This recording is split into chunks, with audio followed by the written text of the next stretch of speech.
On May 12th, there was an interesting article released by a media agency called HYBE Infomax. An article title goes something like HYBE eyes Indian market with plans for Mumbai office, expanding global reach beyond Asia and North America. And this article was released by reporters named No Yobin and Chung Pil-jung. So I will read and translate this article for you, and let's do some research slash fact checking into this article. Okay, here's a summary. Korean entertainment powerhouse HYBE is is setting its sights on the Indian market, further accelerating its global expansion beyond Asia, North America, and South America to key emerging economies. According to sources in the financial investment industry on May 9th, HYBE is currently exploring plans to establish a local office in Mumbai, India. The move is seen as a first step toward a broader entry into India's entertainment market, marking the first time a major Korean entertainment company has formally set its sights on the country. India is increasingly recognized as a high-growth market on the global stage, with the population surpassing 1.4 billion, the largest in the world, and an average age of just 28.2 as of last year. The country boasts a young, digitally savvy population fluent in English and other foreign languages, making it a highly attractive market for the entertainment industry. HYBE has already made connections to India through its multinational girl group Cat's Eye, which debuted last year and includes a US-born member of Indian descent. Interest in entertainment is also on the rise within India itself. Fueled by a combination of youthful demographics, policy support, and rapid economic growth. Earlier this month, the World Audiovisual and Entertainment Summit, WAVES 2025, was held in Mumbai with Indian Prime Minister Narendra Modi in attendance. The event drew top executives from global giants such as Netflix and YouTube, highlighting India's growing importance in the global media landscape. According to PwC, India's entertainment and media market, E&M, which was valued at 2.45 trillion rupees in 2023, is projected to grow at an average annual rate of 8.3%, reaching 3.45 trillion rupees by 2028. A HYBE spokesperson commented that while the company is actively conducting market research in various countries and regions, specific plans for a local office in India are still in the early stages of consideration. Okay, so let's go through each point and do some fact checking and research. But first of all, starting with the last sentence. So nothing has been confirmed yet. If it was confirmed, this article would say that exclusive HYBE is establishing a local office in Mumbai, India. But according to HYBE's spokesperson, they are, even though actively conducting market research in various countries and regions, specific plans for a local office in India are still in the early stages of consideration, exploratory phase, right? And starting from the beginning, it says that HYBE is further accelerating its global expansion beyond Asia, North America, and South America to key emerging economies. So here is HYBE's 2023 sustainability report, and on page 6, it shows the global network that HYBE has as of December of 2023. Now, a new sustainable report for 2024 will be released in the second half of the year, I'm expecting. So currently, HYBE has its office in Korea, HYBE in Japan, in America, and in Latin America, right? And it has various labels under its wings. So if this turns out to be true and confirmed into reality, I will have an office in Mumbai, India, around here, right? But nothing's confirmed yet. Also, speaking of which, when there were articles written about HYBE Latin America for the first time in November of 2023, it specifically cited HYBE's spokesperson that HYBE said on the 13th of November 2023 that they are establishing HYBE Latin America in Mexico, their local office. But when it comes to India, once again, nothing is confirmed yet. All right, so that was that. But if HYBE does decide to, launch its office in India, that will mark the first time that a major Korean entertainment company formally enters the Indian market. Now, it says that India is viewed as a high potential market with over 1.4 billion people and a young English speaking population. I visited CIA, the World Factbook website, and it says India area quite large. This is the they compared the size of India to the states. Population, here's the land use, major people and society, population, total. As of 2024, 1.4 billion. Okay, so that's number one in terms of population in the world. And what about languages? Ethnic groups, Indo-Aryan 72%, Dravidian 25%, and other 3%. Languages, a lot of languages. Hindi 43.6%, Bengali 8%. But English is a subsidiary official language, but is the most important one for national, political, and commercial communication. Okay, and also, what about the age? According to Statistica, April 17, 2025, the median age in India was 27 years old in 2020, meaning half the population was older than that, half younger. This figure was lowest in 1970 at 18.1 years and was projected to increase to 47.8 years old by 2100. India has the second largest population in the world after China, but I think that changed, right? China population. 1.411 billion, but according to CIA, all right, I guess they are about the same as of now. But all right, I'll have to check this further. If you have information that you know of, please let me know. But they are about like number one or number two in terms of population.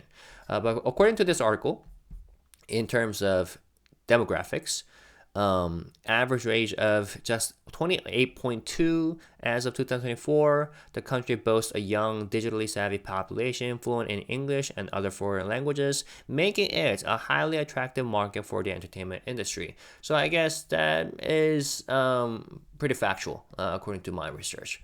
All right, next.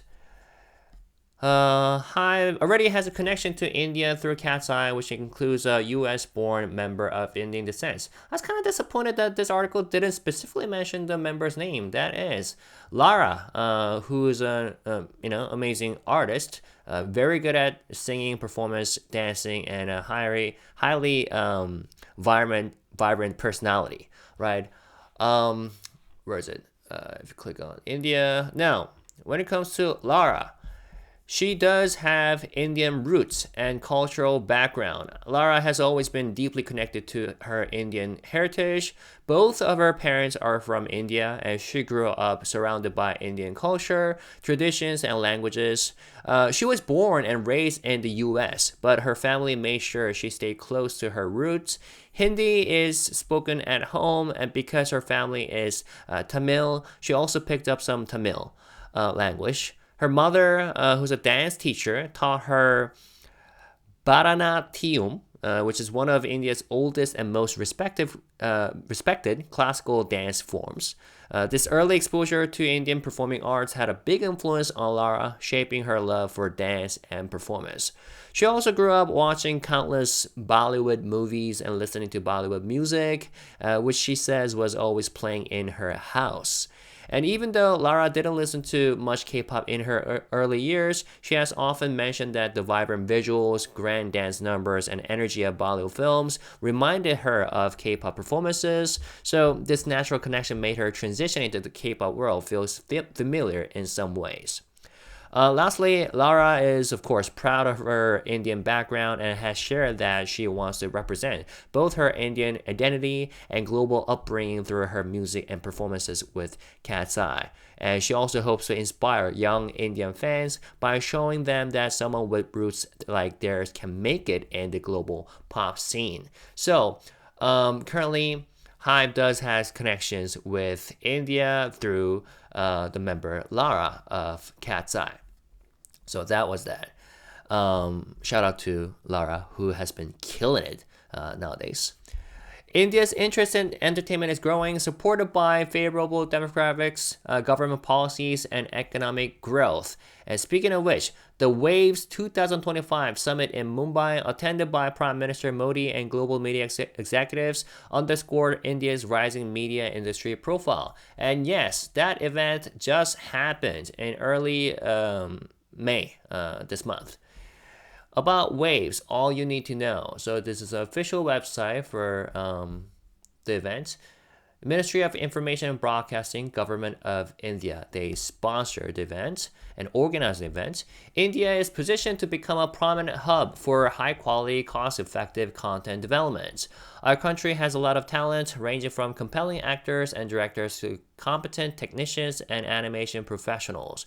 World-class pre- and post-production facilities, together with our back-office operational competence and solid networking infrastructure, form a formidable ecosystem that will catapult India's M&E sector, media and entertainment, to the world stage. So the event, World Audio, Visual and Entertainment Summit, known by the acronym WAVES, will be a key forum for promoting discussions, collaboration, and innovation in the M&A industry. The event will bring together industry leaders, stakeholders, and innovators to discuss prospects, challenges, and promote trade to India and influence the sector's future. So here are some key points. And as the article mentioned, yes, YouTube CEO Neil Mohan attended and spoke at the event, and Netflix co-CEO Ted Sarandos attended and spoke as well. A major highlight was a special in-conversation session streaming the New India culture, connectivity, and creative capital. That was quite an alliteration. CCCC, featuring Netflix co-CEO Ted and iconic actor Saif Ali Khan. They discussed the importance of India's media and entertainment sector in sharing local culture around the world, with Sarandos emphasizing Netflix's support for the local industry. Since 2021, Netflix's investments in India have generated over $2 billion in economic impact, creating jobs, developing skills, and supporting infrastructure. Having filmed in over 100 towns and cities in India across 23 states, Netflix has collaborated with more than 25,000 local cast and crew. I might have to check out some Indian movies and contents on Netflix. All right. Good info. See, HYBE is making me learn about all these global music and entertainment industries, and I love it. I love researching and studying. Now, next up, what about this? PwC projects India's entertainment and media market will grow at 8.3% annually, reaching 56 trillion Korean won by 2028. And in terms of the local currency, how much was it? 3.45 trillion rupees by 2028. So here is the PwC website. Let's read this part. India's entertainment and media sector is rapidly expanding, driven by its large millennial and Gen Z population of over 91. How do you read this?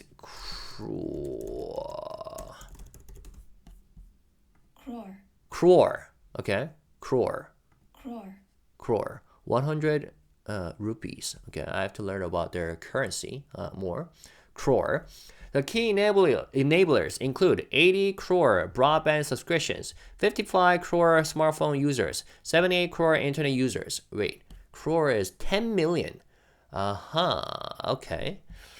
78 crore internet users, rising per capita income, and the world's cheapest data cost. Despite contributing less than 2% to the global E&M sector, meaning it has a lot of room for growth, India is the fastest growing territory, supported by its expanding economy and technological infrastructure. Valued at INR 245k crore in 2023, the sector is projected to reach IN 345k crore by 2028, which matches the number, the figure mentioned by this article, 345, right here, with a compound annual growth rate, CAGR, of 8.3%. And yes, it does match the figure mentioned by the Korean article. All right, fact checked. Advertisement and connectivity is driving the growth in the sector. Mobile-first dominance in India is very significant, with Indians spending 82% of their time on E&M apps. Digital media, over-the-top, OTT, online gaming, animation, and visual effects, live events, and music are high-growth areas, with average CAGRs exceeding 15%. The Indian startup ecosystem and favorable government policies around foreign direct investment further support domestic E&M growth. Okay, so I can see how this is a high growth sector in a high growth country. All right, next up, yeah, but at the end of the day, HYBE stated that while India is under active market research, plans for the Mumbai office are still in the beginning phase, exploratory phase. So nothing's confirmed yet. Okay, but as of today, HYBE has an office in Japan, and they recently renamed their HYBE Labels Japan off labels into YX labels, right? When it comes to HYBE America, but back to Japan, N-Team, which is a HYBE Japan group, is killing it nowadays. I also heard great news about them this morning, and they are about to debut a new boy group, AON, right? And also, so yeah, HYBE Japan is doing well, especially in the local region. HYBE America, Cat's Eye has been killing it. They performed greatly yesterday at Wango Tango Festival, and they're about to drop new album next month, June 27th, Beautiful Chaos. And when it comes to HYBE Latin America, they are launching the new edition survival program in the local region, and after that they're planning to debut a Latin band, right? So we'll have to look forward to that. So once again, if this becomes a reality, HYBE Indian office, then perhaps in in the future, 2025 or 2026 sustainability report, there will be an office marked around here saying HYBE India and new labels under the market. But again, nothing's confirmed yet, so we'll have to stay posted. Okay? Now, feel free to correct anything if I made any incorrect, mistakes in this video. And if I missed anything, please feel free to fill in the gaps. And if you know about the Indian market, Indian sector, or just Indian, entertainment or content in general, please feel free to share. Okay, I would love to learn from you guys.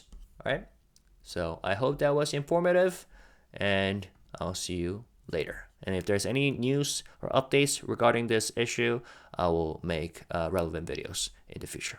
All right, peace and love. Bye bye.